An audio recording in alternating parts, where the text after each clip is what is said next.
இயக்குனர் நடிகர் பார்த்திபன் அவர்கள் த்ரிஷாவை பற்றி ஒரு விஷயம் சொன்னார். பார்த்திபன் எப்போதுமே எல்லாவற்றையும் ஒரு எள்ளல் தொனியில் அதே சமயம் ரசிக்கும்படியும் ஒரு கவிதை மாதிரி பேசக்கூடிய ஒரு பாணி உடையது தான் பார்த்திபனுடைய பாணி. அவருடைய எழுத்து, வசனம், திரைக்கதை எல்லாமே அந்த மாதிரியான ஒரு ட்ரெண்டில் தான் இருக்கும். குறிப்பாக வந்து கருவுறாமல் ஒரு திருமணமாகி இருந்தால் ஒரு குழந்தைக்கு கருவாயிருப்பார், கருவுறாமல் இத்தனை குழந்தைகள் தாயாக இருக்கிறார், அவர் தான் அன்னை தெரசா அப்படின்னு அவர் எழுதுனது ரொம்ப ஃபேமஸ். இந்த மாதிரி எல்லாவற்றையும் களிப்பு, காதல், அன்பு, அறம், காமம்னு எல்லாவற்றையும் ஒரு கவிதையாக ஒரு கிறுக்கல்கள்னு அவருடைய பாணியில் வித்தியாசமாக பேசக்கூடியவர் தான் பார்த்திபன். அந்த வகையில் ஒரு நிகழ்ச்சியில் த்ரிஷாவோட படத்தை காமிச்ச உடனே அது பொன்னியின் செல்வன் த்ரிஷா கதாபாத்திரம், குந்தவை கதாபாத்திரத்தை காமிச்சிருந்தது.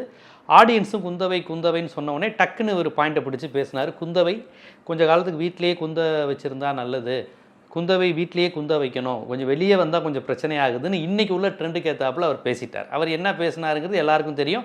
அங்கே அரங்கில் இருந்தவங்க யாருமே அதை விமர்சனமாக பார்க்கல, எல்லாருமே ரசித்து சிரிச்சிருக்காங்க. அதில் விஜய் ரசிகர்களும் இருந்திருப்பாங்க. இது உடனே ஒரு நாள் கழித்து த்ரிஷா வந்து மைக் கிடச்சா என்ன ஆனாலும் அநாகரிகமாக பேசுவீங்களா அப்படி இப்படின்னு பார்த்திபன் பேரை சுட்டாமல் சொல்லியிருக்கிறதுக்கு பார்த்திபனும் வந்து வருத்தம் தெரிவித்து போட்டிருக்காரு. அது வருத்தம் மன்னிப்புங்கிற மாதிரி இல்லாமல் வித்தியாசமாக போட்டிருந்தார். அவர் என்ன போட்டிருக்காருன்னா, எது நடந்ததோ அது தவறாகவே நடந்துள்ளது, இதில் வருந்துவதை தவிர வேறு வழியில்லை என்று பதிவிட்டிருந்தார். மேலும் அந்த ஆடியோவில் அவர் என்ன சொல்லியிருக்காருன்னா, 20 கேள்விகளுக்கு மேலே அந்த உடனே பதில் சொல்கிற மாதிரி அந்த ஒரு ஜாலியான ஒரு நிகழ்ச்சி. அதில் டான்னு பதில் சொல்லணுன்னே த்ரிஷான்னு காமிச்சிட்டாங்க. அதில் குந்தவை கதாபாத்திரம்னா அப்படி இயல்பாக தான் சொன்னேன், இதில் ஒன்றும் பெரிய விஷயம்லாம் இல்லை. ரங்கராஜ் பாண்டே கூட நீங்கள் குந்தவைன்னு சொன்னதை தவிர்த்து வந்துருக்கலாம் த்ரிஷாவன்னாரு. ரங்கராஜ் பாண்டே அவங்களுக்கு இப்போ விஜயெல்லாம் தேவைப்படக்கூடிய நபர், அவங்க அப்படி சொல்லியிருக்கிறாங்க அப்படின்லாம் அவர் சொல்லியிருக்காருன்னு வச்சுக்கோங்களேன். இதில் நாம் கவனிக்க வேண்டிய விஷயம் என்னென்னா, எது நடந்ததோ அது தவறாகவே நடந்ததுங்கிறாரு. எது தவறாக நடந்தது, இவர் பேசினதா இல்லை விஜய் த்ரிஷா அந்த திருமணத்தில் ஜோடியாக வந்ததா, இதையும் கூட நம்ம இப்படி வேணாலும் பொருட்படுத்திக்கலாம்.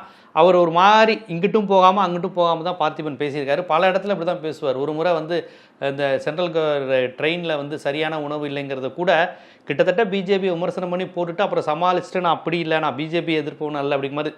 ஓகே, நடிகர்கள் அவங்களுக்கான சிரமத்தை நம்ம புரிஞ்சுக்க முடியுது. ஆனால் இருந்தாலும் நல்ல சட்டையர் தான் த்ரிஷா குறித்து அவர் பண்ணியிருக்கார்.